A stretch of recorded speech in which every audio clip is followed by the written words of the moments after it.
Hello guys, അപ്പോൾ തനുമോൾ അംഗനവാടി പോകാൻ മാറ്റിട്ടോ. സമയം 9:30 എങ്ങാണ്ടും ആയിട്ടുള്ളൂ. 10:15 ഞങ്ങൾക്ക് പോയാൽ മതി. ഇപ്പോൾ ടീച്ചർ വന്നിട്ടുണ്ടാവില്ല. ഇത്ര നേരത്തെ പോകണ്ടപ്പോൾ 10:15 ആകുമ്പോൾ പോയത്. ഒന്ന് ലീവാക്കിയാലോ? അപ്പോൾ അതാണ് എന്ന് നിലവിളി ഇട്ട് പോകണ്ട, ഞാൻ പോയില്ല എന്നൊക്കെ പറയട്ടെ. അപ്പോൾ ഇയാൾ നിന്ന് നേരത്തെ മാറ്റിക്കൊണ്ട് 9:30 ആയിട്ടുള്ളൂ സമയം.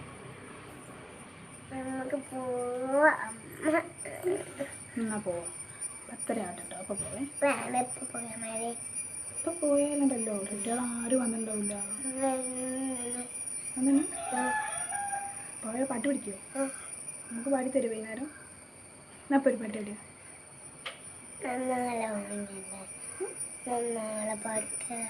നാളെ വൈകുന്നേരം പാടി തരണം. എന്നാ ടാറ്റ കൊടുക്കും.